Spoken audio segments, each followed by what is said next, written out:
Hey there, TPT friend. Are you frustrated with your TPT sales these days? Feeling stuck and overwhelmed with how to grow your earnings? Let me introduce you to my very favorite tool for running my TPT store, your data playbook. As a savvy teacher seller, you know that data and SEO go hand in hand. But let's face it, none of us have the time or energy to dig through all the data and make sense of it all. That's where YDP comes in. Your data playbook pulls all your TPT data together in an easy to understand format and gives you easy, actionable steps to increase your sales.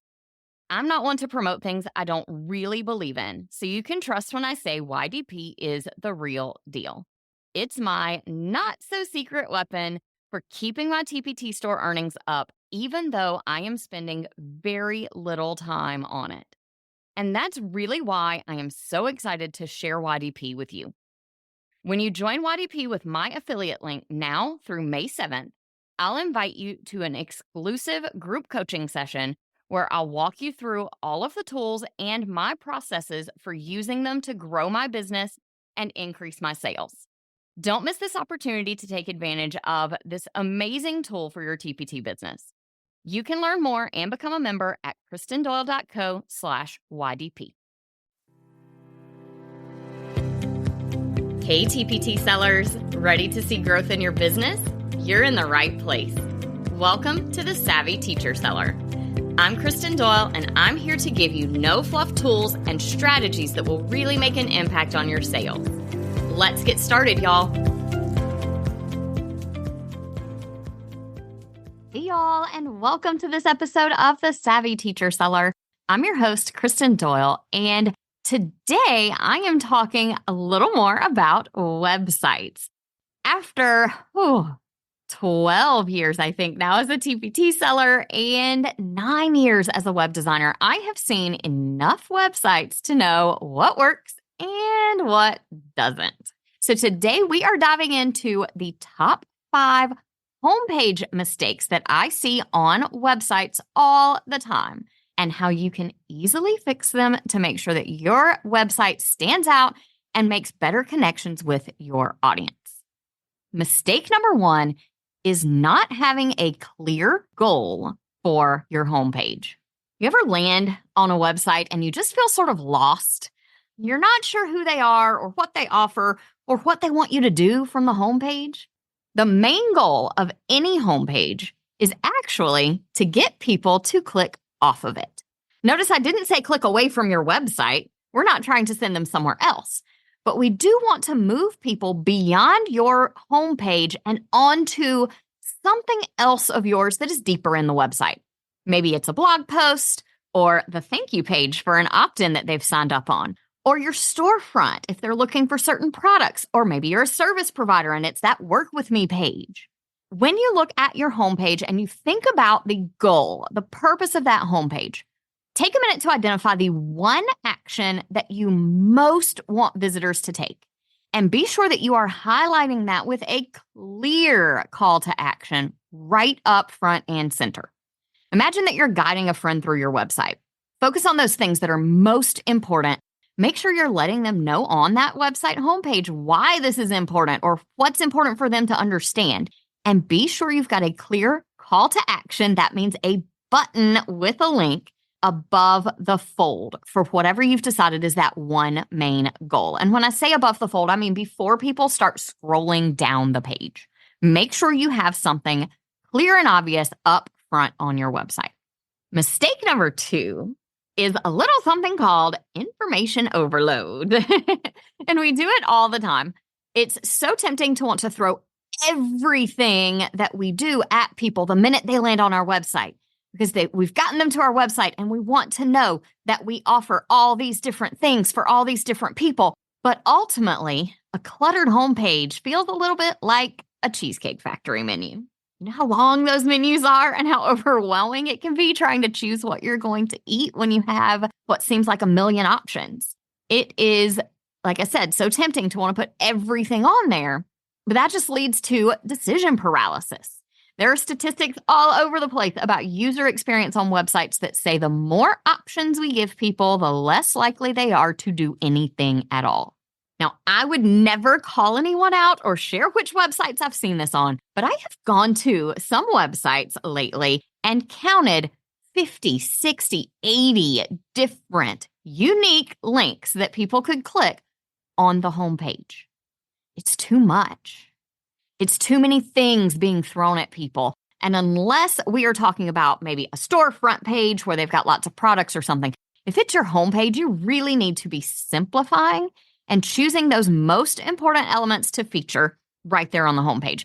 Think of it kind of like your shop having a display window. If we were talking about a brick and mortar store, this is the display window of the shop. It's not the whole entire stock room. Some practical tips for ways to do this. Use your homepage to highlight the most important things instead of trying to show them everything all at once. And apply that to both the page content and the menu bar links. If you can get your menu bar down to 5 links and very minimal drop downs, that would be ideal. You can put a lot of things in your website's footer. Your contact page, your terms of use, your privacy policy, all of these things, if someone wants them, they're going to scroll to the bottom of the page to look for them. Put the important links at the top and put everything else in the footer at the bottom of the page. Keep in mind that less is more. Streamline your content so that you're guiding visitors and not confusing them. When it comes to what's on the page, if you need to highlight your email opt-ins and your products and your blog and your podcast, you're going to want to choose fewer of each thing to put on the homepage. And you can always add buttons to see more and go to a landing page for that specific thing that has lots more information and lots more products and posts and episodes and all of those other things as well. Mistake number 3, and I see this one so often, it is having too many exit ramps. Think of exit ramps on a highway. These are ways that we can get off of the highway. And what happens when you exit the highway? 9 times out of 10, you go somewhere totally different and you don't hop right back on. See, offering too many outside links sends visitors away from your website where they are likely to get distracted. Now, I am not talking about outside links that link to maybe your shop on a marketplace site like Teachers Pay Teachers. I am talking about links that send people places they're going to get distracted. The biggest offender here is social media. I know you want to send people over to your social media pages and profiles, but put those social media icons and links in the footer of your website, not at the very top, front, and center. We don't want people to land on your site and the first thing they see is, oh, she's on Instagram. Let me go check that out. We want them to stay on your homepage and eventually make it deeper into your website before they go head off to Instagram to see what you've been posting there lately. And unless your number one business goal is to grow your Instagram followers, I highly recommend that you leave that Instagram feed off of your website altogether. I know those pictures can be pretty, and it seems like a nice way to just add some visual contrast and something fun to the site. But all of those links are clickable, and it sends people to Instagram. And we all know what happens when we go to Instagram. We start watching reels, and we scroll, and we scroll, and we scroll. Or we click on a story, and again, we tap through them over and over, and we get distracted, and we don't go back to that place that sent us to Instagram in the first place. So your quick fix for this is to just eliminate exit ramps on your website. Focus on guiding visitors to that main goal you identified earlier and not away from your site onto places where they are likely to get sucked down a black hole of distraction and forget all about you. Mistake number 4 is making your homepage all about you. There are a lot of times that I see homepages that are just kind of shouting, me, me, me. And this doesn't engage our visitors. We want to flip that script to you, and address your visitors' needs. Solve their problems. Show how you can help them. And the way to do that is to use language that is speaking directly to your audience's goals. Here's some practical tips. A lot of times when you look at a homepage, what we essentially see is sections of the page that are divided out that say things like, hey, here's my products that you can buy. Here's my blog posts. Check out my Instagram. Get on my email list. all of those things, while they sound like in some ways that you're showing people what you have available for them, you're really busy talking about yourself. My products, my blog, my email list. Join the list, read the posts. A lot of the really common section headings that we use, like featured products, latest on the blog, join the email list, they don't really inspire action, and they don't convince people that they need what's in that section of your website. So instead, use those headings to address people's problems. Don't just call them featured products. Call them time-saving resources for busy teachers. Give your blog posts some clout. Make it sound like they are important. Instead of just saying on the blog, say something like most loved blog posts. Think about what their goal is that you're able to help them with, and make sure you're talking to them. You're using those goals. When you're writing longer content that goes on your homepage, don't be afraid to use the word you. In an ideal world, that homepage really should speak to someone. So you should be using the word you. Imagine the person on the other side of the screen who's reading your homepage, and talk to them. Make sure you're using clear messaging around what their problem is and the solution that you offer to solve it. And don't forget to add some social proof. Social proof is just a fancy word for testimonials, feedback, reviews. These show people that other people like them know you and like you and trust you. And this builds trust with visitors that are on your website. Last but not least, mistake number 5 is neglecting SEO. See, a beautiful site that no one can find is like a little bit of a hidden treasure with no treasure map around. I see so many homepages, even with people who focus hard on SEO on their blog posts. So many homepages have little to no text on them at all that gets picked up by search engines to help that search engine determine what the page is about and rank it.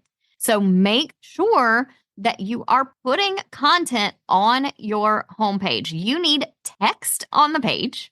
I would suggest aiming for at least 300 words of good quality, engaging text on every page that you create, but especially on your homepage. You also want to make sure that your page title and that text you're putting on the page include the keywords that you want to rank for. Make sure your images are properly titled.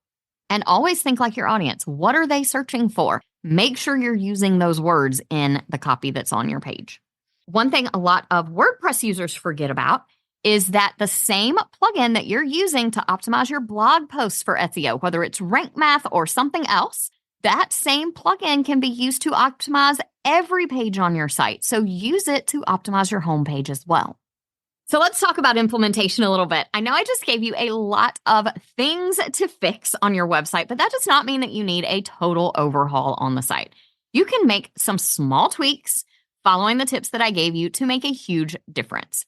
From a practical standpoint, if you're on WordPress, check out your customizer page on your current theme. There might be unused widget areas that you can add content to. You can also, a lot of times, add additional widgets to existing areas or change the text in the widget titles, which are those headlines that we were talking about, so that they are more engaging and better for your audience. Now, if your homepage, if your current theme doesn't have good options in the customizer, because that does vary from one to another, you can always use a page builder. The one I recommend is Elementor. You can use a page builder like Elementor to build a whole new homepage that you just use with your existing website theme. Doesn't mean you have to start all over and do a whole brand new everything. And of course, if you are feeling overwhelmed, you can always hire a web designer to help with this. I would love for that to be me. If that is where you are with things and you're feeling overwhelmed, definitely feel free to reach out to me on Instagram at kristendoyle.co or on the contact form on my website. Keep in mind that revamping your website does not have to be a huge, daunting task.